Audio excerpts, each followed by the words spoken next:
शीतल हेम मंदिर शोभितम् निकट गंगा बहत निर्मल बद्रीनाथ विश्वम्भरम् श्री बद्रीनाथ विश्वम्भरम्।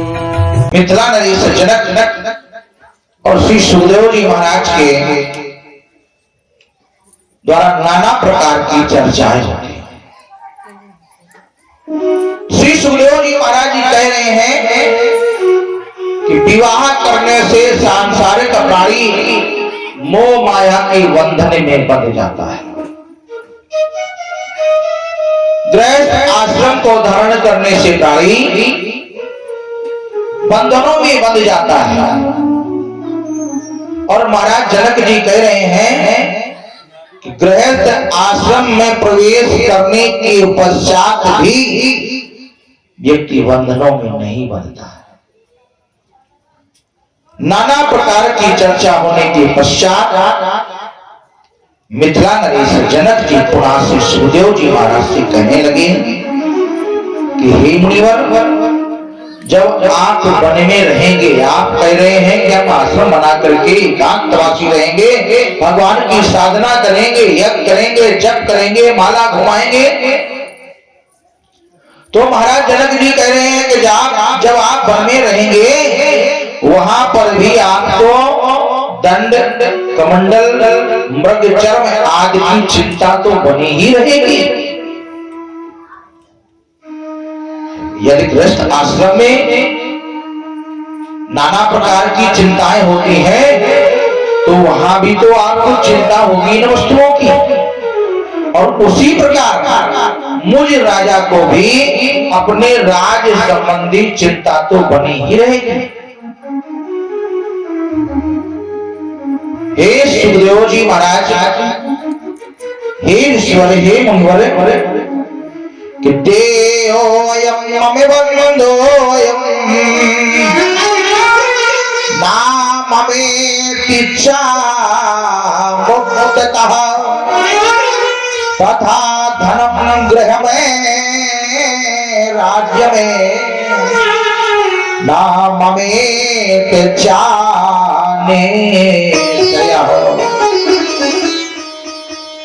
यह शरीर मेरा है। जब व्यक्ति ऐसा सोचता है तो वो बंधन का कारण कहा जाता है। जब तक आप ये सोचते रहेंगे कि ये शरीर मेरा है तब तक बंधन है, और जब आप सोचेंगे ये शरीर मेरा नहीं है तो आप निश्चय ही मुक्ति पा जाएंगे। और यह ग्रह, संपत्ति, राज मेरा नहीं है, ऐसा मेरा दृढ़ निश्चय है। मैं राज्य को संभाल रहा हूँ, सारे राज्य की देखरेख करता हूँ, लेकिन फिर भी मेरे मन में ये लालसा नहीं है कि ये सब संपत्ति, राज, गृह ये सब मेरा है ना, ये मेरा कुछ है ही नहीं। और जब मैं ऐसा सोचता हूँ तभी मैं इसे मुक्त, तभी मैं विदेह। मैंने कभी सोचा नहीं कि ये शरीर मेरा है। अरे एक ना एक दिन तो वस्त्र भी बदलने पड़ते हैं, तो शरीर भी बदलना पड़ेगा।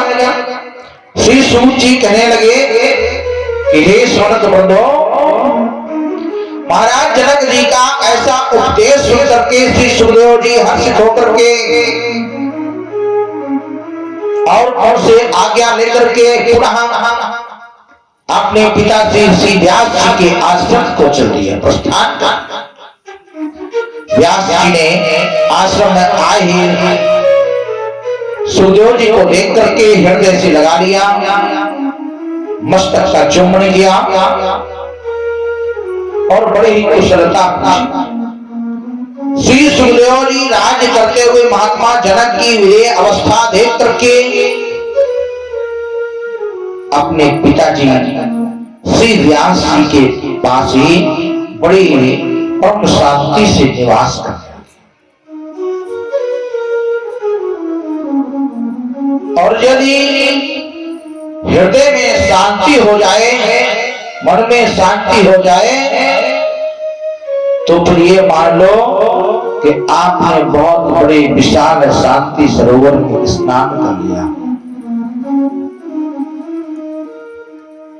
क्योंकि किसी ने कहा है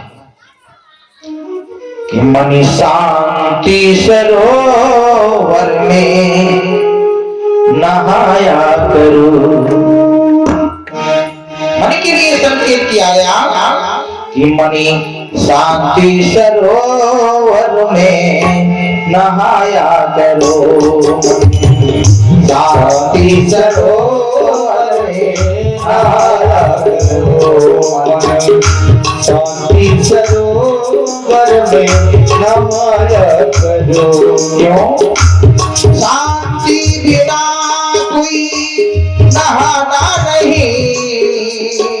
शांति बिना शांति बिना कोई नहाना नहीं। शांति बिना कोई नहाना नहीं। गंगा में गोता लगाया गंगा में गोता लगाया करो। शांति सरोवर में नहाया करो। शांति सरोवर में नहाया करो।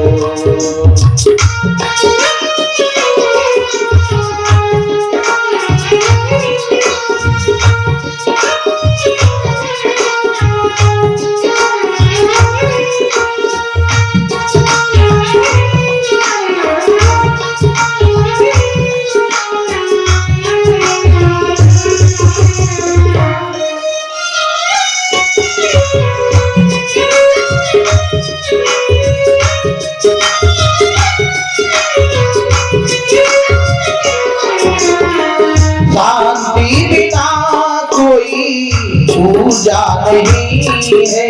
तो शांति बिना कोई पूजा नहीं है। शांति बिना कोई पूजा नहीं है। शांति बिना कोई पूजा नहीं है। चाहे मंदिर में घंटा बजाया करो। चाहे मंदिर में घंटा बजाया करो। शांति सरोवर में नहाया करो। शांति सरोवर में नहाया करो।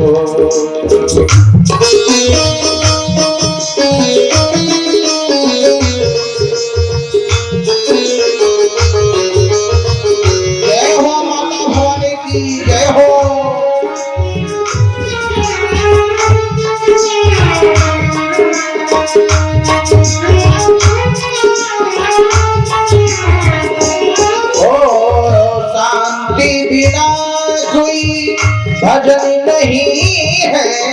शांति बिना कोई भजन नहीं है। शांति बिना कोई भजन नहीं है। शांति बिना कोई भजन नहीं है। चाहे माला पे माला माला पे माला घुमाया करो। शांति सरोवर में नहाया करो। शांति सरोवर में नहाया करो। शांति सरोवर में नहाया करो। शांति सरोवर में नहाया करो। शांति सरोवर में नहाया करो। शांति सरोवर में नहाया करो। शांति सरोवर में नहाया करो। आज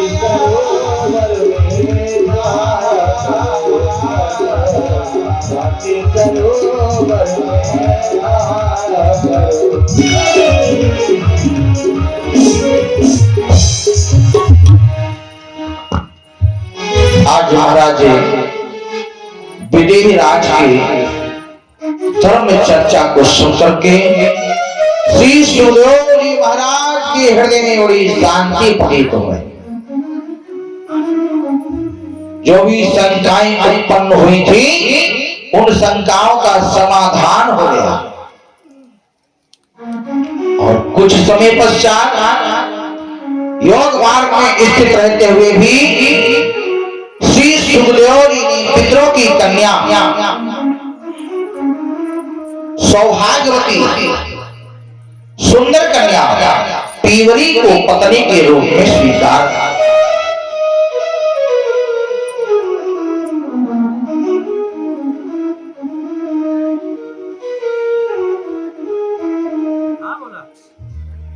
कुछ समय पश्चात श्री सुखदेव जी ने अपनी पत्नी पीवरी के द्वारा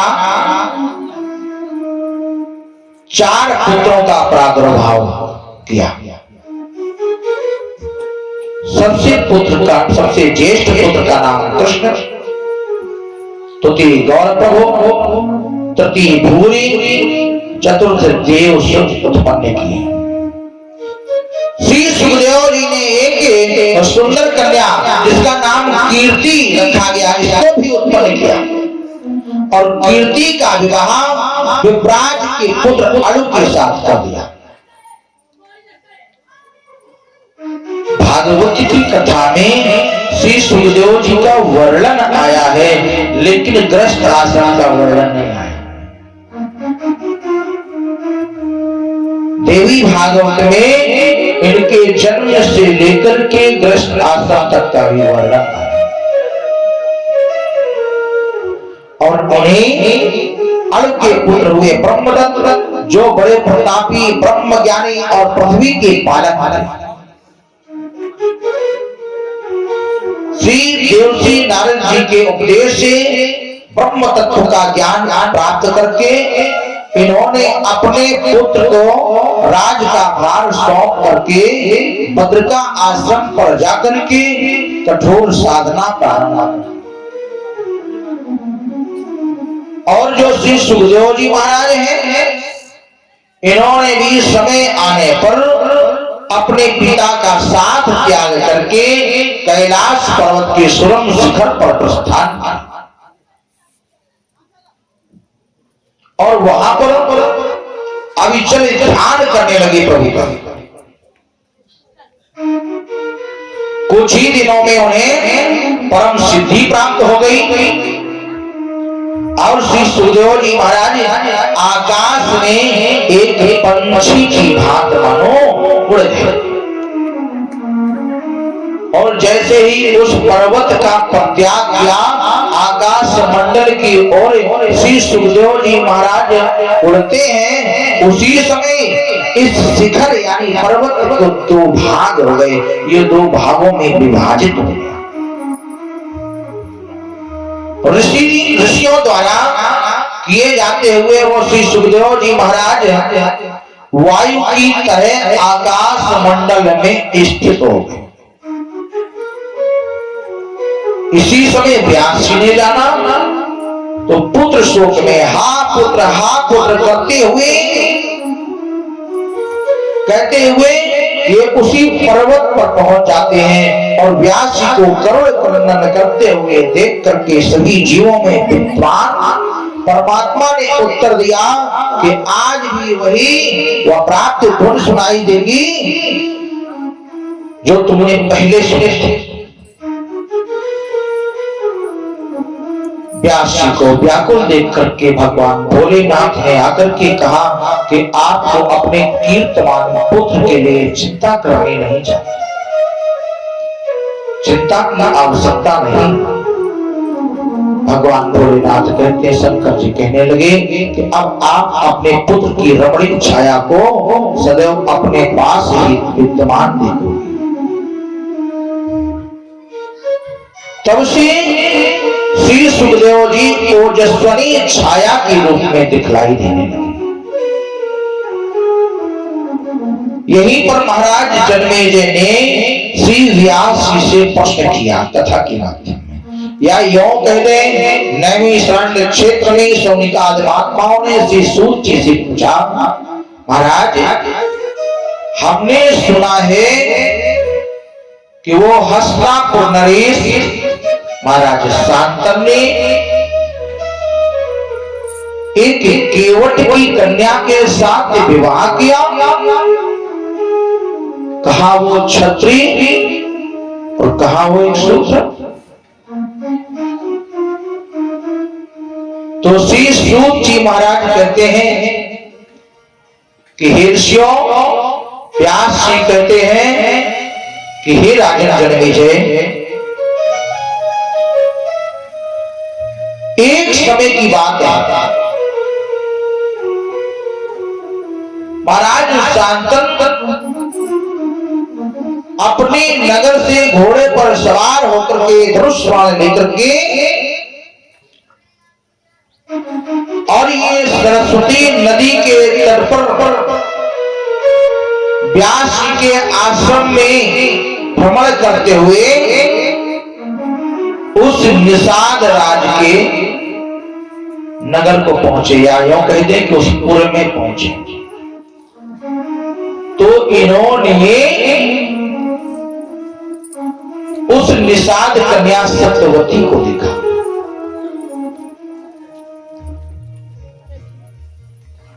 कि सत्यवत्या सतो जातो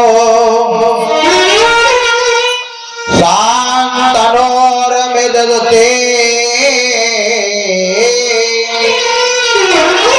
माता तो भ्रातरो व्यासा सुगमापे वने स्थिता।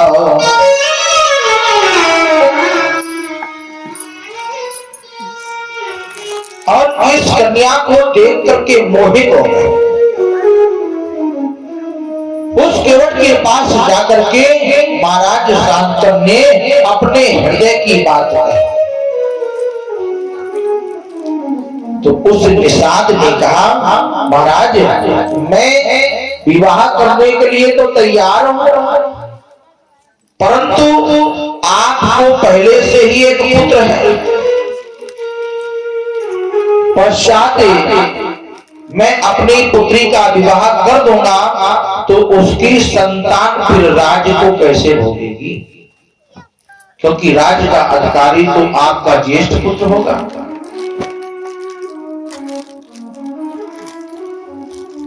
इस बात को सुनकर के अंदर से बड़े करुण क्रंदन करते हुए महाराज शांतनु हस्तिनापुर प्रस्थान कर रहे और कोप भवन में जाकर के लेट गए। कोप भवन जानते हैं आप? लेटी होगा कहो तो कैसे जान गए? अच्छा, रामायण में है, हम कहें घर में बने।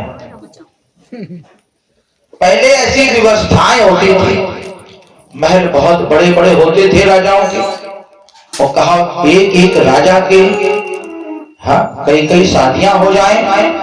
अब इस पत्नी की इच्छा क्या है, राजा अकेले कैसे समझो, किसको किसको मनाए और किसकी किसकी इच्छा को जाने कि वो क्या चाहती है। तो एक कक्ष ऐसा बनवा दिया गया था अलग से, जिसका नाम था कोप भवन।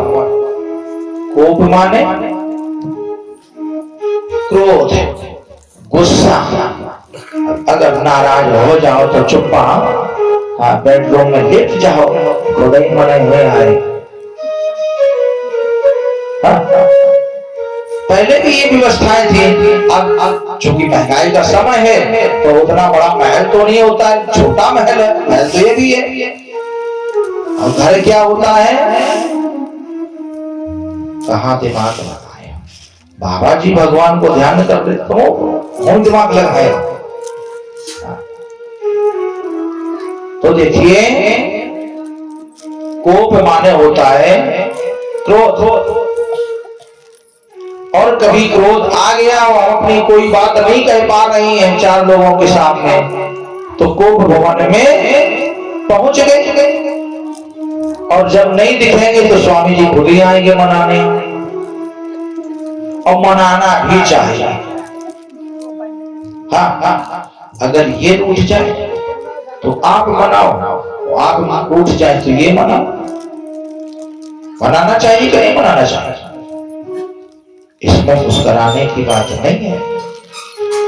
मान लो कि अगर आप बीमार हो गए और वो आपकी सारी सेवाएं कर रही हैं, चरण भी दबा रही हैं, और उनको अर्धांगिनी कहा गया, शरीर का आधा हिस्सा है, और कभी शरीर का ये आधा हिस्सा बीमार हो गया तो आपको सेवा नहीं करनी चाहिए। यहाँ पे ये रहता है कि नहीं, तुम ही हमारी सेवा करो तो हमारी दासी हो, सेवका हो, हम तुम्हारी सेवा थोड़ी ना करेंगे। वहां गृह कलेश तैयार हो जाता है। उस घर में सुख समृद्धि नहीं होती है, वापस बस खींचा तानी मची रहती है। और जहां पर जिस घर में आपस में प्रेम होता है, जिन लोगों में आपस में प्रेम होता है, जिस घर के लोग संगठित होकर के रहते हैं, जिस घर में एकता होती है, तो मैं विश्वास के साथ कह सकता हूं कि ऐसे व्यक्ति दिन दूना रात चौगुने बढ़ते हैं, उन्नति करते रहते हैं। उन्नति, सुखी, समृद्धि, लक्ष्मी का आगमन वही है जहां एकता है, सुख है वही है। अब महाराज कथा हो कहां हो रही थी?